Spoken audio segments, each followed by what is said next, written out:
Hip replacement is one of the most common surgeries in this country. Over 544,000 of them are performed every year in the United States alone, according to the most recent American Journal Replacement Registry report. And most patients who end up needing one are told at some point that once hip osteoarthritis progresses far enough, there is nothing else to do. Surgery is inevitable. Well, a paper that was just published in the peer-reviewed literature says otherwise. 15 years of follow-up, 434 hips, and the patients who received their own biology delivered into the bone of the hip had less than 1/2 the rate of needing hip replacement over those 15 years compared to matched patients who did not. The data changes the conversation about hip osteoarthritis. And it's a conversation you deserve to be a part of before you accept that surgery is your only option. I'm Dr. Tammy Penhollow. I'm a physician specializing in spine and joint care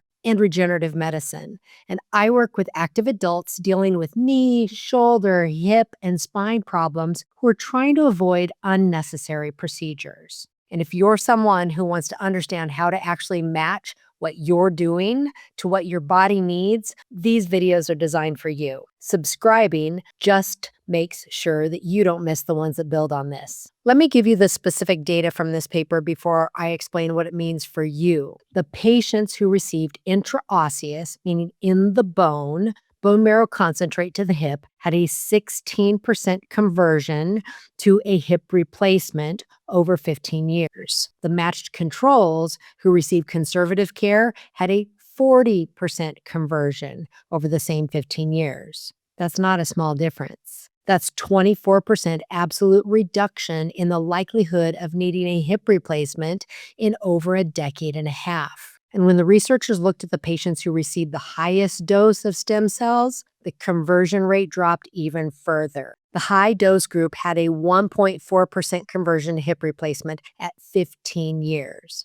That's the data. Published June 2026 in International Orthopaedics, authored by Dr. Felipe Hernigu, Dr. Chris Centeno, Dr. Matthew Murphy, and their team. And it's one of the most important pieces of clinical evidence to enter this field in the last decade. Before I walk through what this paper actually says, I want to be honest with you about the state of regenerative medicine research in the hip. Hip osteoarthritis is notoriously more difficult to treat with regenerative approaches than knee osteoarthritis. The knee has a substantial body of research supporting the use of platelet-rich plasma and bone marrow concentrate in specific patient populations. The hip has been slower to develop that evidence base. Part of that is anatomy. The hip is this deep, high-load ball and socket joint that behaves very differently from the knee. The subchondral bone right underneath that surface contribution to hip pain is significant, and the mechanical demands we place on our joint is different. Part of this is candidacy, and as I've said in earlier videos, patients tend to ignore hip pain longer than patients tend to ignore knee pain because hip symptoms present less obvious. By the time many hip patients seek regenerative care, they're already at a more advanced grade of osteoarthritis where the response to biologic treatment is lower. So, the arrival of a 15-year randomized matched cohort study with dose response data in over 400 hips is genuinely significant. This is the strongest evidence to date that intraosseous bone marrow concentrate delivered into the femoral head can meaningfully delay the need for total hip replacement in the right patient. So let me walk you through what this study actually showed. The researchers followed 434 hips for up to 15 years. Half of them received intraosseous injection of their own bone marrow concentrate into the femoral head of one hip at the same time as they underwent replacement of the other hip. The other half of the patients received standard conservative care on the non-operated side. So they did have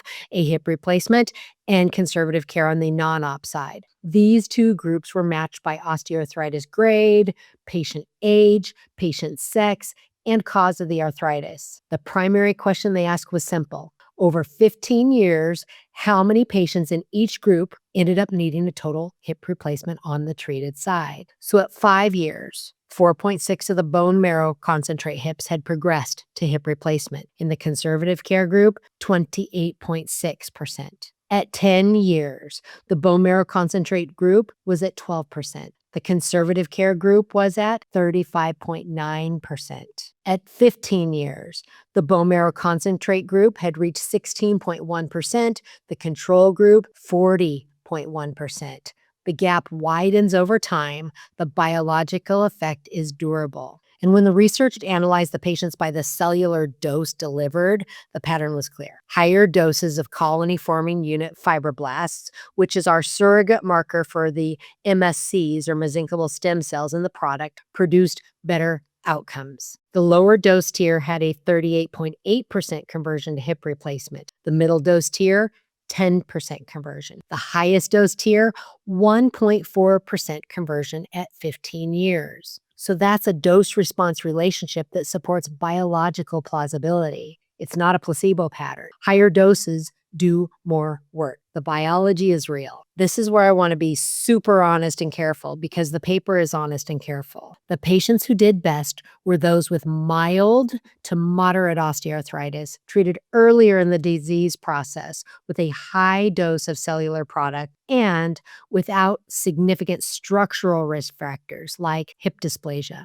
The patients who did less well were those with more advanced osteoarthritis, development of dysplasia of the hip, and those treated with lower cellular doses. The paper's own conclusion is that intraosseous bone marrow concentrate is most appropriate for early to moderate hip osteoarthritis, particularly when a high dose can be delivered and when structural risk factors are absent. That is a candidacy statement I agree with clinically. Hip osteoarthritis at grade 3 and grade 4 with significant structural change is a much more difficult clinical picture, and I'm more likely to refer those patients for surgical evaluation than to pursue regenerative treatment in advanced hip disease. The knee has better data at advanced grades. The hip does not, which is exactly why this video is a call to action. If you have early or moderate hip osteoarthritis right now, you're in the window this paper describes. If you wait until it's severe, you may not be a candidate for the approach that just showed 15-year benefit in this study. The window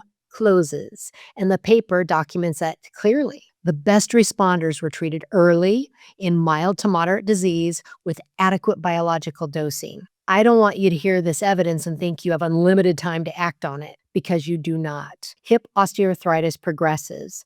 The patient who is grade 2 today is grade 3 in 1 or 2 or 3 years. The window for the least invasive, highest response treatment is the window you're in right now. I want to add one more piece to this conversation because it connects something I covered earlier in this series. There is a related paper published in 2024 by Dr. Hunergu, the same one from this, and his colleagues, that examined bone marrow concentrate for osteonecrosis of the femoral head across 908 hips over a decades of clinical work. Osteonecrosis of the hip is a distinct condition from standard osteoarthritis, but it matters here for one important reason. One of the most common causes of osteonecrosis of the femoral head is corticosteroid exposure, cortisone injections, steroid injections. Patients on long-term corticosteroids for autoimmune conditions, transplant patients, patients with a history of significant steroid use, all of these carry meaningful risk of developing osteonecrosis of the hip. And once osteonecrosis begins,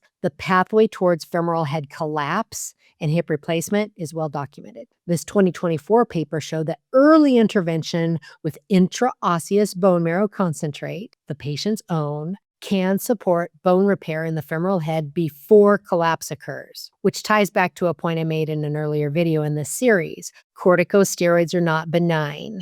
This is one of the downstream consequences that can develop over years quietly, and by the time it becomes symptomatic, the window for biological intervention may already be narrowing or even closed. So if you're on corticosteroids for any reason, or if you've had significant corticosteroid exposure historically, and you're developing groin or hip symptoms, do not wait. Get imaging, get an evaluation. This is one of those rare conditions where early biological intervention has a meaningful window of impact and where late intervention runs out of options quickly. I want to close by giving you a clear direction on what these papers do and do not mean. What they do mean. There is now 15-year peer-reviewed evidence that intraosseous bone marrow concentrate, autologous, meaning your own, delivered at adequate dose, can meaningfully delay total hip replacement in patients with early to moderate hip osteoarthritis. This is real. This is durable, and this changes the conversation about what's possible for hip osteoarthritis before surgery. What it does not mean. This is not a treatment for every hip. Advanced osteoarthritis, structural hip dysplasia, and lower cellular doses all reduce the response in this study. The paper is honest about that, and so am I. Not every hip is a candidate. What it means for your decision making. If you have hip pain and osteoarthritis has been identified as the cause, this is the moment to evaluate your candidacy carefully, not the moment to wait and see. The window for this level of biological response narrows as the disease progresses. So if you've been told hip replacement is inevitable, the evidence has moved. Ask a different question. Ask, am I a candidate for the approach that just showed 15-year benefit in the peer-reviewed literature? Am I still in the window where properly dosed intraosseous injection of my own biology could meaningfully delay the need for surgery? If you are early or moderate on imaging, if you've not yet developed significant structural change, and if you can access a physician who delivers this treatment at adequate cellular dose, you owe yourself an honest evaluation. If, on the other hand, you have already progressed to severe osteoarthritis or you have structural risk factors, the honest answer may be that surgery is the better path. That's not failure.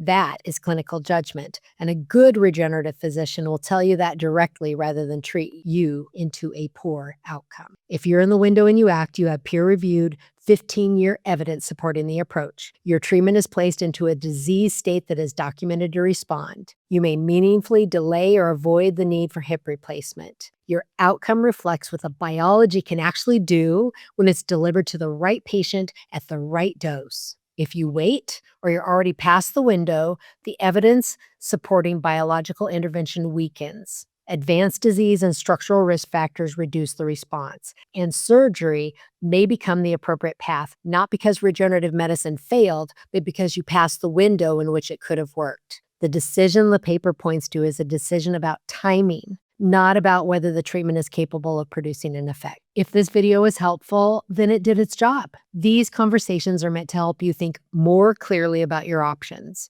This is professional guidance, not selling. For some people, understanding this is enough to start making better decisions. For others, they want structure, sequencing, and accountability. And if that's you, there are two ways I work with people. A guided system designed to help you start improving pain step by step, or a more intensive, personalized approach where we work together more closely. Those options are in the description if and when you're ready. And I've also put together a free resource, The Patient Guide to Ethical Regenerative Medicine, if you want a clearer framework before making any decisions. And if not, keep learning. That's always a good next step.